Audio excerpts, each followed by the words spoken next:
चलिए, very good evening. दर्पण civil services में आप सभी का बहुत बहुत स्वागत है।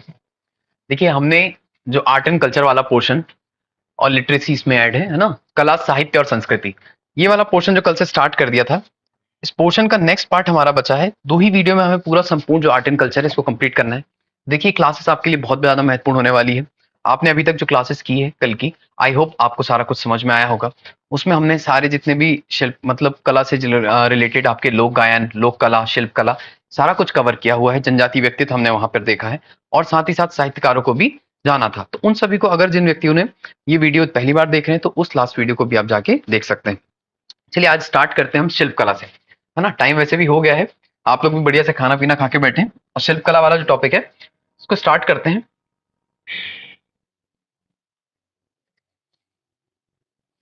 है ना, कंगी शिल्प कला। देखिए, कंगी शिल्प कला को हम देखते हैं, इसमें क्या क्या चीजें आती है।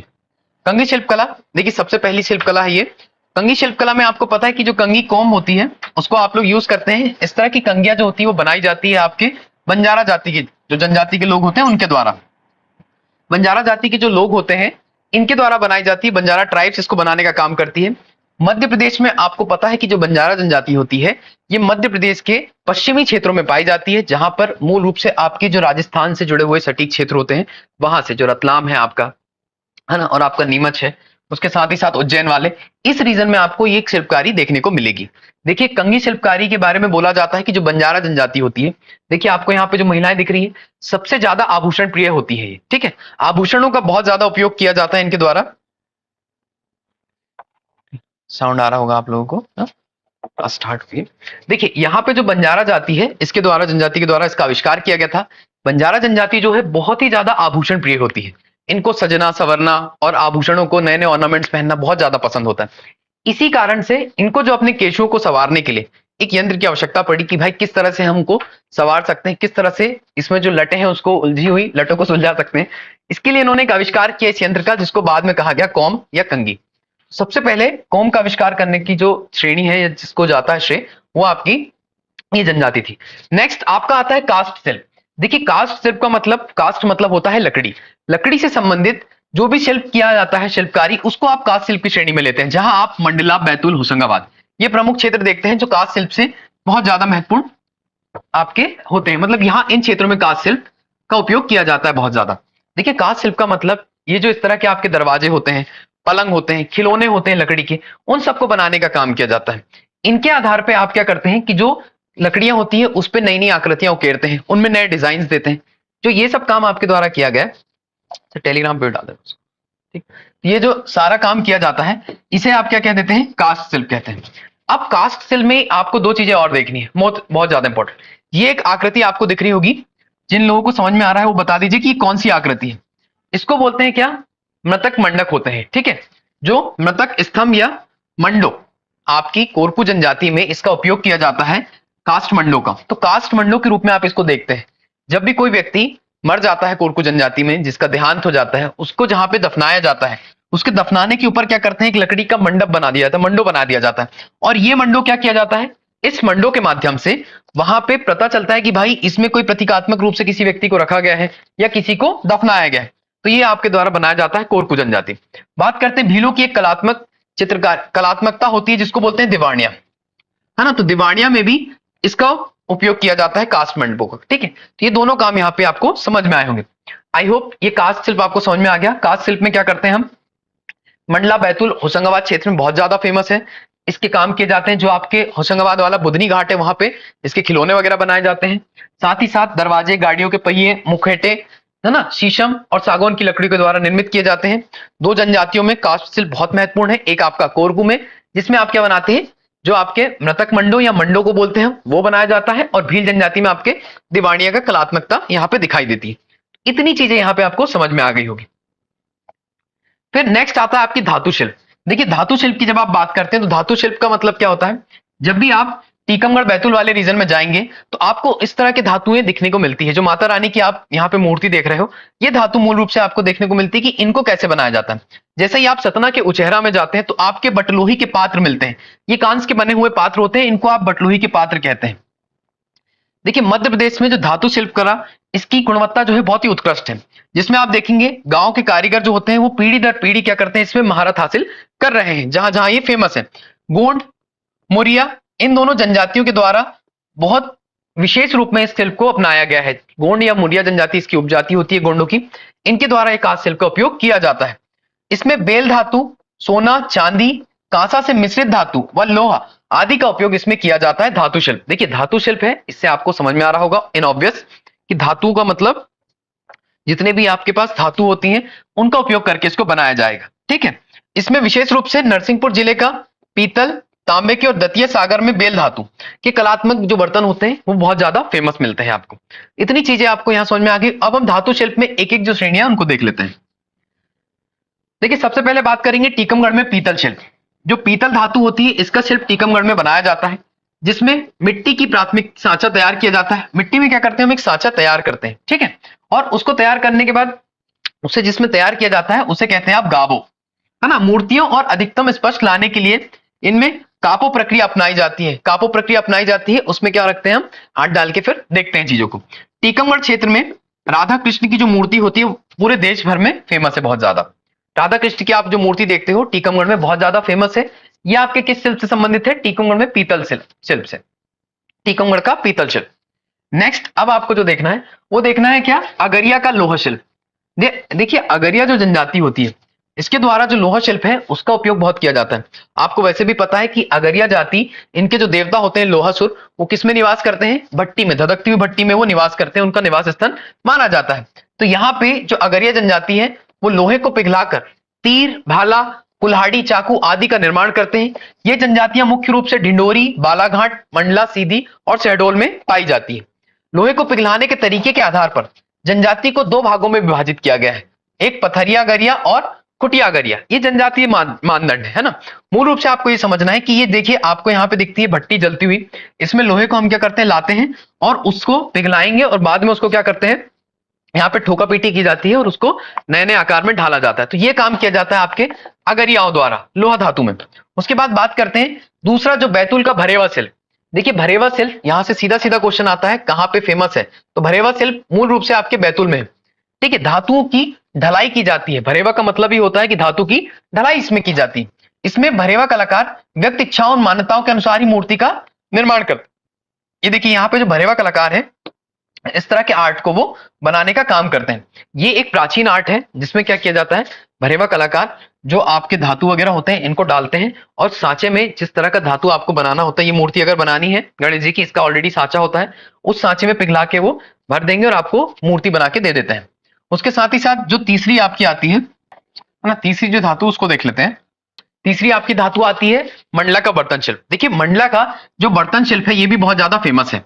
मंडला में मूल रूप से कांसे का शिल्प का उपयोग किया जाता है और कांसे शिल्प से क्या करते हैं, विविध आपके जो पेन होते हैं उनको बनाया जाता है। देखिए मंडला में आप लोग ने देखा होगा कांसे के बर्तन में जब शादियां होती है तो उसमें दूल्हा दुल्हन के पैर धुलाए जाते हैं ना, दूल्हे दुल्हन के जो पैर धुलाए जाते हैं या फिर पूजा की जाती है तो कांसे की जो थाली होती है उसमें भगवान जो अपने लड्डू गोपाल होते हैं उनका स्नान ध्यान कराया जाता है।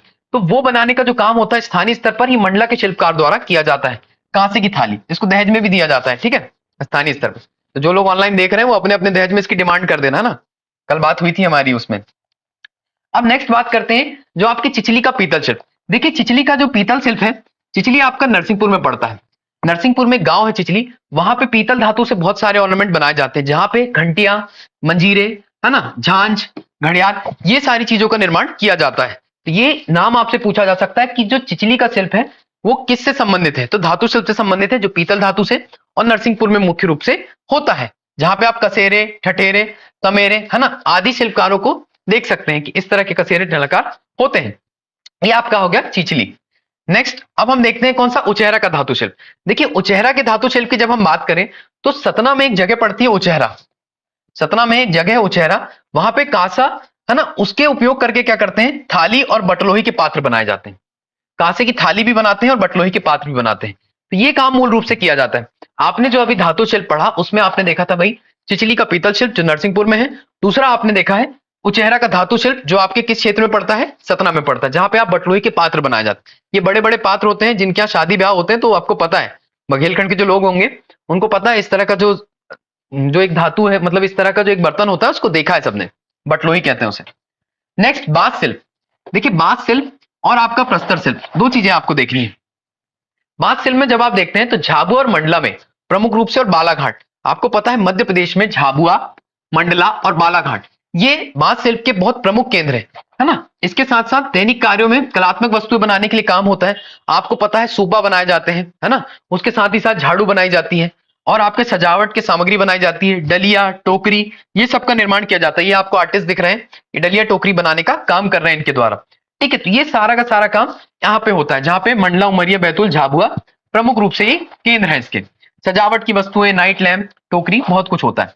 दूसरा प्रस्तर शिल्प की हम बात करते हैं कि प्रस्तर शिल्प में क्या क्या आता है। देखिए मंदसौर और रतलाम, इन दोनों ही क्षेत्र में आपके प्रस्तर शिल्प, मतलब कि जो आपके पत्थर से बनी हुई सामग्री होती है उन पर नक्काशी की जाती है, पत्थर पर नक्काशी की जाती है, सिलवट की जाती है, लाट बनाए जाते हैं। ये काम किया जाता है कहां पे, आपके मंदसौर और रतलाम वाले क्षेत्र में पत्थरों पर। जहां फड़के स्टूडियो धार में है, आपको पता है फड़के स्टूडियो बहुत ही फेमस है। फड़के रघुनाथ फड़के द्वारा क्या है इसको बनाया गया था, अभी इसकी चर्चा हम करेंगे। धार में मूर्तियां बनाई जाती है, बेड़ा घाट में संगमरमर का उपयोग करके, और ग्वालियर में आपकी पौराणिक देवताओं की जो मूर्ति होती है उसको बना करके इसका उपयोग किया जाता है। तो ये दोनों चीजें भी आपको आई होप समझ में आ रही होगी। अब देखते हैं क्या क्या होता है और इसमें। फड़के आर्ट स्टूडियो की बात कर लें। देखिए फड़के आर्ट स्टूडियो जो है उसको पद्मश्री रघुनाथ कृष्ण फड़के के द्वारा बनाया गया था। ठीक है, इसके बाद फड़के जो थे उनको क्या किया गया था, धार के महाराज द्वारा बुलाया गया, है ना। धार के महाराज के द्वारा इनको बुलाया गया था, और इनको वहां पे बुलाया गया, बोला गया कि आप क्या करिए, यहाँ पे कला को बढ़ावा देने के लिए धार आ जाइए। धार आए उनके निमंत्रण पर, और धार में ही आकर बस गए। 1933 में इन्होंने धार में एक आर्ट स्टूडियो खोला। आर्ट स्टूडियो किस चीज का था, ये एक आर्ट स्टूडियो था शिल्प कला का। और शिल्प कला का जो आर्ट स्टूडियो इनके द्वारा खोला गया, इसमें श्री फड़के ने अनेक स्वतंत्रता संग्राम सेनानी का जो जीता जागता पत्थरों से बनाया हुआ एक शिल्प बनाया, आर्ट बनाया, जिसमें गांधी जी, जवाहरलाल नेहरू, बाल गंगाधर तिलक, राजा राम मोहन राय और भी लोग थे। उन सभी की क्या बना दी इन्होंने, मूर्तियां बना दी। ये काम इनके द्वारा किया गया। फिर फड़के को कला के क्षेत्र में उनके योगदान के लिए 1961 में आपको पता है पद्मश्री अवार्ड दिया गया। देखिए फड़के स्टूडियो एक बार एमपीपीएससी में पूछा जा चुका है। फड़के स्टूडियो से मतलब किसी को भी ये लगने लगता है कि फड़के मतलब क्या कर रहे होंगे, ये फोटो वाले होंगे, है ना, मतलब आपका फोटो स्टूडियो है, आपके मन में पहला ही आता है। लेकिन इसको याद रखिएगा, जो आर्ट स्टूडियो है ये किससे संबंधित है, प्रस्तर शिल्प से संबंधित है। पत्थरों पर ऐसे काम इसमें किया जाता है। उसके बाद बेड़ाघाट और ग्वालियर। देखिए प्रस्तर शिल्प से संबंधित दो प्रमुख स्थल हैं, जिसमें बेड़ाघाट में संगमरमर जो होता है उसका उपयोग किया जाता है, और संगमरमर से मार्बल आर्ट किया जाता है। ये देखिए माता रानी की मूर्ति बनाई जाती है, बहुत सारी चीजों को यहाँ बनाया जाता है। ठीक है, आपको भी पता है कि जो बेड़ाघाट है, बेड़ाघाट में हमारे यहाँ पे संगमरमर की चट्टानें पाई जाती हैं, और इन संगमरमर की चट्टानों में ही जो होता है मूल पत्थर हमें प्राप्त होता है, और उस पत्थर से हम क्या करते हैं, नक्काशी करके मूर्तियां निर्मित कर देते हैं। और ग्वालियर में आपके जो पत्थर पाए जाते हैं उनसे इस तरह की पौराणिक मूर्तियां बनाई जाती है। तो पौराणिक मूर्तियों के लिए ग्वालियर बहुत फेमस है, और आपके बेड़ाघाट आपके मार्बल आर्ट के लिए बहुत ज्यादा फेमस आ जाता है। ये सारे के सारे आपके प्रस्तर शिल्प से संबंधित है। नेक्स्ट अगर हम बात करें मिट्टी या टेराकोटा शिल्प, मिट्टी या टेराकोटा शिल्प की अगर हम बात करते हैं तो देखिए मिट्टी, टेराकोटा जो होता है वो देखिए इस तरह से कुछ समझ में आता है। झाबुआ मंडला इस क्षेत्र में प्रमुख रूप से आपके मिट्टी और टेराकोटा का शिल्प बनाया जाता है। जहां पे आप देखेंगे ये दिख रहा है टेराकोटा वगैरह मिट्टी से बने हुए बहुत सारे आपके सामग्रियां हैं, इनको आप देख पा रहे होंगे। ये कुछ टेराकोटा के यहाँ पे एग्जांपल्स हैं, ये टेराकोटा के द्वारा बनाई गई मूर्तियां हैं। तो बहुत सारे रीजन्स में क्या होता है, इनका उपयोग किया जाता है। जहां पे पुनिया और आहरिया ये जो जनजाति है ये मूल रूप से टेराकोटा पे काम करती है, टेराकोटा पे वर्क करते हैं, है ना। बड़ी देवी और फुलवारी देवी, देखिए बड़ी देवी और फुलवारी देवी ये जो कुछ माताएं आपको दिख रही है, बड़ी देवी और फुलवारी देवी के रूप में आप इनको समझ सकते हैं। इनकी प्रसिद्ध मूर्तियां जो होती है वो बनाई जाता है। खिलौना मूर्तियां बहुत कुछ इसमें बनाया जाता है। आपको पता है कि मिट्टी के तवे भी बनाए जाते हैं, बहुत सारे आर्ट होते हैं, जो बंजारे लोग होते हैं वो आपको मिट्टी के तवे और बहुत अच्छी अच्छी चीजें बना के देते हैं, है ना। टेराकोटा जो है छतरपुर में भी बहुत ज्यादा फेमस है। छतरपुर में आप देखेंगे कि इस तरह की जो कलाकारी होती है, आपने देखा है कि वहां पे जो चंदेल शासक होते थे, चंदेलों के द्वारा जो आर्किटेक्ट किया गया है उसी के बिहाफ में यहाँ पे क्या होता है कि नर्तकी की मूर्तियां बनाई जाती है। ठीक है, और टेराकोटा छतरपुर में जो है इस तरह के भी दिखते हैं, आपके पशुओं का चित्रण किया जाता है, अन्य सामग्रियां भी बनाई जाती है। नेक्स्ट अब बात करते हैं हथकरघा शिल्प। देखिए हथकरघा शिल्प का मतलब होता है जो हाथ से की गई कारीगरी होती है, आप उसको कह देते हो हथकरघा शिल्प। आप लोग जब भी कपड़े की दुकान जाते हो तो कपड़े की दुकान में आप जैसे ही जाते हैं तो देखो शर्ट लेते हैं, जैसे मैंने अभी शर्ट पहनी है किसी चीज की, तो ये शर्ट अगर मैंने रेडीमेड ली है तो वहां पे बोलते हैं कि यार ठीक है ये तो मैन्युफैक्चर्ड है। अगर इसी की जगह पे मैं अगर किसी से बनवा के लूं, मतलब उसने उन्होंने क्या किया हो, सोने की जरी चढ़ाई हो, है ना, उसमें चांदी का वर्क हो, ये सारा काम किया गया और हाथ से बनाया गया है, तो वो सब का सब क्या हो जाता है आपका हैंडमेड आर्ट। आपने देखा होगा ना हैंडक्राफ्ट आप जिसको बोलते हो, हथकरघा, है ना, तो उसी को आप हैंडक्राफ्ट कहते हैं कि हाथ से बनाया साहब, ऐसा नहीं कि मशीन में डाला और प्रोडक्ट डाला है हमने, सारा मटेरियल और मशीन से ही कट आउट होकर निकल के आ गया, तो वो नहीं होता है। उस चीज को ध्यान रखना है, ठीक है। तो हथकरघा शिल्प में हमें क्या क्या देखना था, खरगोन धार इस रीजन में प्रमुख रूप से होता है, इसके साथ साथ अशोकनगर, अशोकनगर का भी नाम आता है इसमें। देखिए चंदेरी और महेश्वरी की साड़ियां, बाग प्रिंट जो आपका धार में होता है, ये बहुत ज्यादा फेमस है। देखिए हथकरघा शिल्प से क्वेश्चंस आपके बनते हैं, है ना, इसको बहुत ध्यान से पढ़िएगा, आपको आसानी से चीजें समझ में आएगी। बस क्लास को पूरी तरह से अटेंटिव तरीके से आप देखें और चीजों को सुनते जाएं और इमेज को यहाँ फॉलो करें, ठीक है। ये इमेज इंसर्ट करने का मतलब ये होता है कि आपको ज्यादा से ज्यादा पिक्टोरियल फॉर्म में चीजें याद हो जाए, आप उनको देखें और कोरिलेट कर सकें, हाँ यार कहाँ पे क्या था, ठीक है। चंदेरी और महेश्वर की जो साड़ियां थी और बाग प्रिंट, इनको ही हम क्या देखेंगे कि हाथ से जो आर्टिस्ट बनाते हैं, एक एक करके जानेंगे। देखिए ये जो आर्ट दिख रहा है आपको, ये चंदेरी की साड़ी है और ये जो है ये महेश्वर की साड़ियां हैं, है ना, और ये बाग प्रिंट का यहाँ पे सिंबल बना हुआ है, ये बाग का सिंबल है जो कपड़े के ऊपर उकेरा गया है। अब बात करते हैं हमारे चंदेरी की साड़ियों की और महेश्वरी साड़ी। देखिए चंदेरी साड़ी का ना एक बहुत ही विस्तृत इतिहास है, उस इतिहास के बारे में हम देख लेते हैं। क्या हुआ था, बहुत सालों पहले अलाउद्दीन खिलजी के आगमन के समय चंदेरी में बुनकरों का क्या बताया गया है कि भाई उस समय बुनकर हुआ करते थे। एक तो ये किंवदंती आपकी फेमस है, दूसरी जो कहानी आपकी फेमस है कि 20,000 बुनकर जो मौलाना मुजाउद्दीन उलूफ जो थे मौलाना, इनके फॉलोअर्स थे, जो सारे के सारे कहां से आए थे, आपके बंगाल से, जो ढाका वाला रीजन होता है अभी वर्तमान में, वहां से आए थे और वहां से आके क्या हुआ, जो अशोकनगर वाला रीजन था आपके चंदेरी में, वहां आकर बस गए। जब ये वहां पर आके बसे तो उनको एक ही काम आता था, उनको क्या काम आता था, साड़ी बनाना। और साड़ी बनाने में भी क्या करते थे, वो इसका उपयोग करते थे जो यहाँ की अभी वर्तमान में चंदेरी साड़ी की एक मूल इंस्क्रिप्ट है। इसमें आप देखेंगे कि बाद में चंदेरी की पहचान जो थी वो अहिल्याबाई होलकर के जमाने में और मजबूत हो गई, क्योंकि अहिल्याबाई होलकर ने आपकी महेश्वर की साड़ियां और आपकी चंदेरी की साड़ी को क्या किया था, संरक्षण प्रदान कर दिया था। इतना काम था इसकी स्टोरी के पीछे। फिर दूसरी साड़ी हम देख लेते हैं, जो आपको दिख रही है महेश्वर की साड़ियां, ये महेश्वर में प्रसिद्ध है बहुत ज्यादा, ठीक है, ये महेश्वर की साड़ियां हो जाती है। महेश्वर जो होता है वो आपके खरगोन में आता है, तो महेश्वर की साड़ियां भी यहाँ पे बहुत ज्यादा फेमस है। इसका एक तो जो संरक्षण देने का काम किया था वो श्रेय जाता है महारानी अहिल्याबाई होलकर को, जो आपकी लोक माता अहिल्याबाई होलकर है, उन्होंने इसको संरक्षण प्रदान किया है। फिर नेक्स्ट बात करते हैं बाग शिल्प। देखिए ये जो बाग शिल्प है आपको दिख रहा है, ये बाग शिल्प होता है ना, बाग की पेंटिंग, इस तरह के बागों को उकारा जाता है इसमें। देखिए बाग प्रिंट जो है मध्य प्रदेश के धार जिले में जो बाग नामक क्षेत्र है ना, वहां पे बहुत ज्यादा फेमस हुआ, वहां से ही परंपरागत रूप से ये प्रचलित हुआ है। जहां पे आप देखेंगे कि प्राचीन बागेश्वरी देवी मंदिर प्राप्त होते हैं यहाँ पे, मतलब बागेश्वरी मंदिर का यहाँ पे आउटलुक प्राप्त होता है कि वहां पे मंदिर रहा होगा, है ना। प्राचीन बाग गुफाओं के लिए भी ये प्रसिद्ध है बागेश्वरी।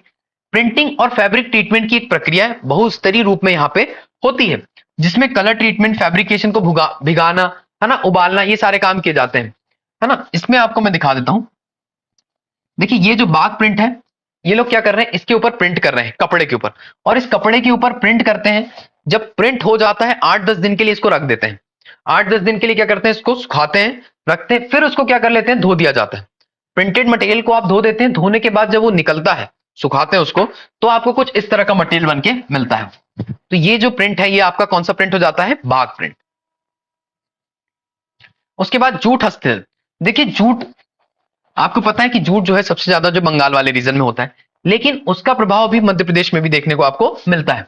मध्य प्रदेश के कारीगरों ने जूट में बहुत कुछ चीजें बनाई है, जैसे आपको ये बैग दिखता है, बोरियां, आजकल पता है जब से प्लास्टिक बैन हुई है तो आपको छोटे छोटे ये कैरी बैग मिलने लगे हैं। अगर आप लोग ये वैदिक वगैरह के प्रोडक्ट यूज करते होंगे तो उनकी जो पैकेजिंग है ना, जो लोग शार्क टैंक देखते हैं उनको तो पता ही है सारा कुछ, लेकिन जो जानते हैं कि जो बैग होते हैं, अगर वैदिक के प्रोडक्ट लेते हैं या किसी अच्छे ब्रांड के आप प्रोडक्ट खरीदते हो, तो वो लोग भी अपनी पैकेजिंग जो होती है वो क्या कर रहे हैं कि आपके अंदर जो प्रोडक्ट पहुंचाते हैं ना, उसको थैली में कवर अप करके देते हैं, वो जूट की बनी होती है ना। जूट के बहुत सारे उपयोग किए जाते हैं, जहां पे आप गहने, फुटवेयर, बॉल हैंगिंग, कई सामान इसमें आपको देखने को मिलते हैं। ये जो चल रही है आपकी जूट वाली प्रोग्रामिंग, वो इंदौर, भोपाल, ग्वालियर प्रमुख रूप से इन जिलों में बहुत ज्यादा फेमस है, और देश विदेश में यहाँ के जो जूट के झूले होते हैं वो तो बहुत ही ज्यादा फेमस होते हैं। नेक्स्ट, अब हम बात करते हैं छिपा शिल्पकारी। देखिए छिपा शिल्पकारी की हम बात करते हैं तो छिपा शिल्प का मतलब, ये जो भाई साहब है ये क्या कर रहे हैं, छिपा शिल्प कर रहे हैं, इस पे छिपा बनाने का काम कर रहे हैं, ये मतलब एक तरह से छाप रहे हैं, उस तरह का काम होता है छिपाना, ठीक है। ये भेरूगढ़ उज्जैन का जो छिपा शिल्प है बहुत ज्यादा फेमस है। भेरूगढ़ के एक कलाकार है इस्माइल सुलेमान खत्री, ये जो आपको दिख रहे हैं इस्माइल सुलेमान खत्री साहब, ये इसके विख्यात कलाकार हैं। बबीता आर्या जी, ओके, देखिए बिल्कुल बड़े से ना समझ में आएगा। कोई क्वेश्चन लगे आप लोगों तो आप लोग पूछ सकते हैं जब भी लगे, है ना। देखिए इसके बाद क्या था, इस्माइल सुलेमान जो थे वो प्रमुख खत्री जो साहब है ये इसके प्रमुख कलाकार हैं। उज्जैन के छिपा भेरूगढ़ नाम से भी जानते हैं, जो उज्जैन का जो छिपा शिल्प कला है इसको आप भेरूगढ़ की शिल्प कला के रूप में भी देखते हैं, उसके रूप में भी आप इसको जानते हैं। ये इस्माइल सुलेमान साहब है खत्री साहब, इनकी जो पीढ़ी है, इनके घर में इनके परिवार के जो लोग हैं अभी इस शिल्प कला को बहुत बेहतर तरीके से आज भी जीवित रखे हुए हैं और इसको देश विदेश में नाम दे रहे हैं। बात करते हैं गुड़िया शिल्पकारी की। नेक्स्ट आपकी जो शिल्प कला है वो गुड़िया शिल्प कला। देखिए आपको सारी एक एक शिल्पकारी समझ में आ रही होगी कि कौन कौन सी शिल्पकारी का उपयोग किया जाता है। जहां पे आप देखेंगे ग्वालियर और झाबुआ रीजन में, ग्वालियर और झाबुआ रीजन दो बहुत ही मोस्ट इंपॉर्टेंट है। देखिए अभी तक आपने जितनी शिल्पकारी पढ़े हैं उनमें आप थोड़ा बहुत आनाकानी कर भी सकते हैं कि सर याद नहीं हो रही है, नहीं, लेकिन ये बहुत इंपॉर्टेंट है इस साल के प्रीलिम्स के पेपर के लिए। इस साल के प्रीलिम्स के पेपर के लिए अगर आर्ट एंड कल्चर का कोई पोर्शन उठाया जाएगा और जहां से देखा जाएगा कि पहले क्वेश्चंस कहां से बनते हैं, तो पद्मश्री जो पुरस्कारों वाला सेक्शन से, और पुरस्कार के साथ अगर वो आर्ट एंड कल्चर से जुड़े लोग हैं फिर तो सोने पे सुहागा हो जाता है मध्य प्रदेश के एमपीपीएससी में बनाने वाले जो लोग होते हैं या कोई भी मध्य प्रदेश से रिलेटेड जो पेपर होता है उसमें। जहां पे आप ये देखेंगे कि जो गुड़िया शिल्पकारी है दो जगह पे होती है आपकी, ग्वालियर और झाबुआ में बहुत ज्यादा फेमस है। ग्वालियर डॉल और एक आपकी झाबुआ डॉल, दो जगहों को लेके आप समझते हैं, है ना। ठीक है, इसमें देख लेते हैं जो आपका ग्वालियर और झाबुआ। देखिए ग्वालियर वाला जो रीजन आता है आपका, इस ग्वालियर रीजन में जो डॉल बनाई जाती है वो मूल रूप से एक इस तरह की डॉल आप देख सकते हैं, ठीक है, ग्वालियर डॉल। और उसके जो प्रसिद्ध कलाकार हैं वो आपकी कौन है, श्रीमती बत्तोबाई। अभी नेक्स्ट स्लाइड में हम उनके बारे में जानेंगे, श्रीमती बत्तोबाई। अभी हमारा जो मेन कंसर्न है वो देखिए, जो क्वेश्चन इस बार आपको 100% आने की पॉसिबिलिटी है, मैंने आपको पहले बताया प्रोबेबिलिटी के हिसाब में। देखिए झाबुआ में प्रसिद्ध भीली गुड़िया का एक केंद्र है। झाबुआ जो है वो प्रसिद्ध भीली गुड़िया का केंद्र है, जहां पे जो आदिवासी गुड़िया भी इसको कहते हैं। भीली गुड़िया का नाम क्या है, आदिवासी गुड़िया भी, आदिवासी गुड़िया या झाबुआ डॉल, इसको आप जानते हैं, ठीक है। टाइनी मार्बल की भी बनी होती हैं डॉल्स, और कपड़ों का उपयोग किया जाता है। देखिए जो कपड़े होते हैं आपके, है ना, आपके जो कॉट्स होते हैं ना, आप लोगों को पता होगा कि आपने पुराने कपड़े जो हैं वो यूज नहीं किए, उन क्लोथ को रख दिया, उनको ना काट काट के क्या करते हैं, बहुत अच्छे अच्छे तरीके से उपयोग किए जाते हैं। जहां पे आप देखेंगे इस तरह की जो चित्रकारी दिखती है, ये सब क्या है आपके झाबुआ की डॉल या फिर आदिवासी गुड़िया है। आपको पता है कि इस बार आदिवासी गुड़िया को बनाने वाले जो लोग हैं झाबुआ के, दो लोग बहुत ही फेमस हुए हैं, जिनमें श्री रमेश परमार और उनकी वाइफ है श्रीमती शांति परमार। इन दोनों को संयुक्त रूप से, मतलब कंबाइंड रूप में क्या किया गया है, पद्मश्री पुरस्कार 2023 के लिए नॉमिनेट किया गया था और इनको मिला भी, ये सेलेक्ट भी हुए। जहां पे आप देखेंगे झाबुआ से इनका संबंध है कलाकार, और 30 वर्षों से, पिछले 30 वर्षों से ये क्या कर रहे हैं, गुड़िया बनाने का काम कर रहे हैं, झाबुआ की गुड़िया। इनकी जो बनाई हुई गुड़िया की मांग अन्य राज्यों सहित विदेशों में भी मिलती है। झाबुआ की गुड़िया क्या है, इसको विदेश में भी आपको ढूंढा जाता है। गुड़िया बनाने की अनोखी विधा है ना, और आजीवन साधना करते रहते हैं, मतलब इसको बनाते हैं, प्रिपेयर करते हैं ये लोग इस तरह के घर में बैठ के, बढ़िया हस्बैंड वाइफ, है ना। इतने ज्यादा फेमस हो गए कि झाबुआ में लोग इनकी गुड़िया भी खरीदने लगे, देश विदेश में उनका नाम भी होने लगा। और इसके साथ साथ जब यहाँ पे जिले की जो इनका डिस्ट्रिक्ट था वहां से इनको नॉमिनेट किया गया कि भाई इस बार हमें क्या करना है, पद्मश्री के लिए इनका नाम देना है, तो इनको सेलेक्ट भी किया गया है 91 लोगों में से। अब हम बात करते हैं श्रीमती बत्तोबाई की। देखिए श्रीमती बत्तोबाई, इनका संबंध ग्वालियर से है, ग्वालियर से है ये मूल, है ना। और इनके नाम पर एक गुड़िया भी आने लगी है। देखो इतनी फेमस आर्टिस्ट है, रिनोन आर्टिस्ट है ये, कि इनके नाम पर जो गुड़िया आती है इनके परिवार के द्वारा बनाया जा रहा है। ये गुड़िया को बोलते हैं बत्तोबाई की गुड़िया या बत्तोबाई गुड़िया। इनकी खुद की गुड़िया का ट्रेंड हो गया है जो ग्वालियर रीजन में चलता है। उसके अलावा बत्तोबाई डॉल ऑफ ग्वालियर, ठीक है, ये आपको पता रहेगा कि भाई ये जो डॉल आपको दिख रही है ये ग्वालियर की डॉल है, बत्तोबाई डॉल ऑफ ग्वालियर, है ना, इसको आपको समझना है। बत्तोबाई एक ऐसी आर्टिस्ट है जिनके बारे में आप ये देख सकते हैं कि भाई उन्होंने जीवन पर्यंत सिर्फ डॉल बनाने में अपना जीवन लगा दिया, और उनके हाथ में बोला जाता था कि इस तरह की चीजें थी कि वो अगर कोई डॉल बनाए, प्रिपेयर करें, तो वो डॉल लेने के लिए लोग पहले से प्री बुकिंग करा देते थे, या फिर उनको ऐसा लगता था कि यार उनकी बनाई ही हमें आर्ट क्राफ्ट चाहिए, ठीक है, और किसी व्यक्ति का नहीं लेंगे। इस तरह का काम था, लेगेसी थी उनकी। फिर ढलवा या डोकरा शिल्प।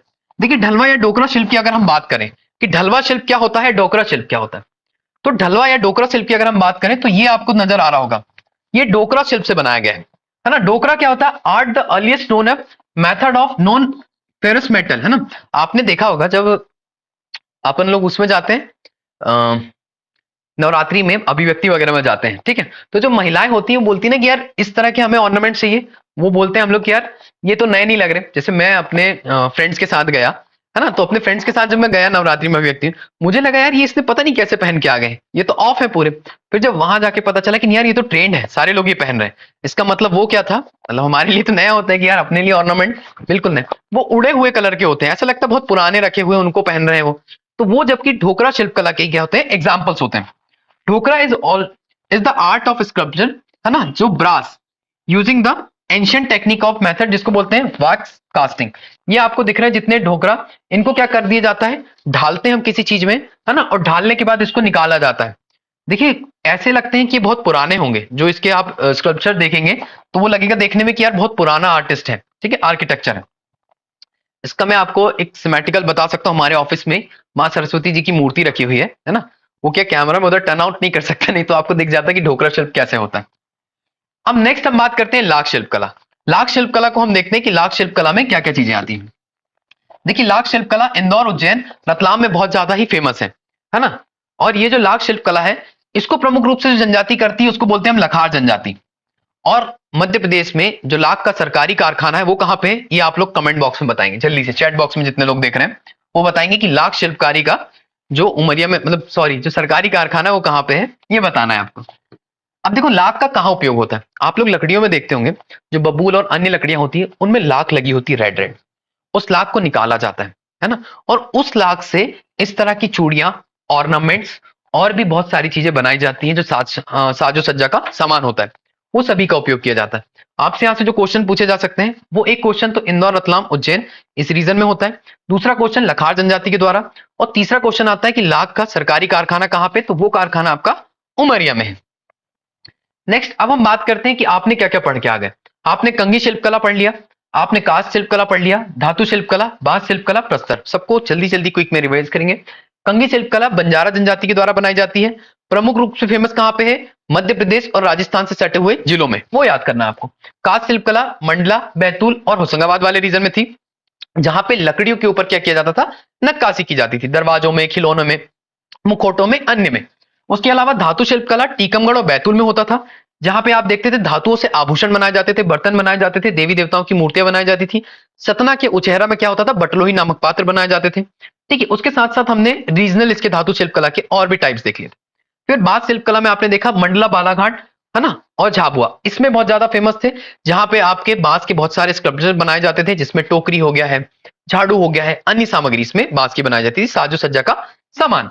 प्रस्तर शिल्प, या आप जिसको बोल सकते हैं पत्थर के ऊपर जो शिल्पकारी की जाती है, ठीक है, वो उसमें मंदसौर, रतलाम, ये सारी चीजें देखने को मिलती है, जिसमें पत्थर की नक्काशी, सिलबट, लाट आदि बनाए जाते हैं। हमने फड़ के आर्ट स्टूडियो देखा था धार में, जो आर्ट स्टूडियो वो किससे संबंधित है, प्रस्तर शिल्प से, ना कि फोटोग्राफी से, वो चीज को आपको ध्यान रखना है। उसके बाद पिथौरा भित्ति चित्र, देखिए पिथौरा भित्ति चित्र पर भी आर्किटेक्चर होता है, वो आपके कहां पे होता है, झाबुआ, अलीराजपुर। पेमा फालिया इसके प्रमुख कलाकार हैं, हम उसको ऑलरेडी पढ़ चुके हैं। मिट्टी या टेराकोटा शिल्प झाबुआ मंडला रीजन में बहुत ज्यादा फेमस था, हमने इसको देखा कि छतरपुर में भी आर्ट होता है ये। हथकरघा शिल्प खरगोन, धार और चंदेरी वगैरह रीजन में था। छिपा शिल्प भेरूगढ़, उज्जैन का जो छिपा शिल्प था बहुत ज्यादा फेमस है। हस्तशिल्प में देखा आपने इंदौर, भोपाल की जो दरी या कालीन, हाँ हस्तशिल्प रह गया आपका हैंडक्राफ्ट में। देखिए हैंडक्राफ्ट में आपने जो देखा होगा दरी और कालीन, देखिए दरी और कालीन बनाने का जो काम था वो भोपाल और इंदौर में, मूल रूप से भोपाल में वो देखा जाता है कि बहुत ही एंशिएंट टाइम से यहाँ पे दरी बनाने का काम किया जा रहा है, जिसको बोला जाता है दरी दोरदाजी, ठीक है। इसमें क्या होता है कि बहुत ही नक्काशीदार दरी वर्क की जाती है, कढ़ाई का काम किया जाता है। कढ़ाई का जो वर्क होता है, कढ़ाई का मतलब किसी कपड़े के ऊपर, क्लोथ के ऊपर जो आप वर्क करते हो, हैंड क्राफ्ट करते हो, उसको आप कहते हैं कढ़ाई का काम, ठीक है। दूर दराज से लोग आते थे और यहाँ पे नवाब के टाइम पे बहुत ही ज्यादा ही चरमोत्कर्ष पे आ गया था। बात करते हैं बाघ शिल्प की, तो बाघ शिल्प भी आपने पढ़ लिया है कि धार में बाघ शिल्प था, है ना। 1960 के दशक में जरीन के नाम से जानता था, अली जरीन के नाम से। अर्जेंटीना की जो वास्तु निर्माण कंपनी थी, वास्तु निर्माण, इसने बहुत ज्यादा फेमस करा दिया। उन्होंने क्या किया, रेप्सोडिया ने सिल्क पर क्या किया, बाग प्रिंट करा दिया। रेप्सोडिया जो सिल्क होता था उस पर उन्होंने क्या दिया, बाग प्रिंट करा दिया और अंतरराष्ट्रीय पहचान दिला दी। इसके इस्माइल खत्री साहब जो थे वो क्या है, फेमस आर्टिस्ट है, रिनोन आर्टिस्ट। लाख के बारे में आपको पता, लखार जनजाति करती है, गुड़िया शिल्पकला ग्वालियर और झाबुआ, दो लोगों के नाम हमने देख लिया था, है ना, वहां पे, जिनको अभी क्या मिला है, पद्मश्री अवार्ड मिला। उस जो अपनी शांत पराशर जो थे परमार लोग, वो दोनों के बारे में, रमेश परमार और उनकी वाइफ शांति परमार। उसके अलावा ढलवा और ढोकरा शिल्प, ये बैतूल में है ना।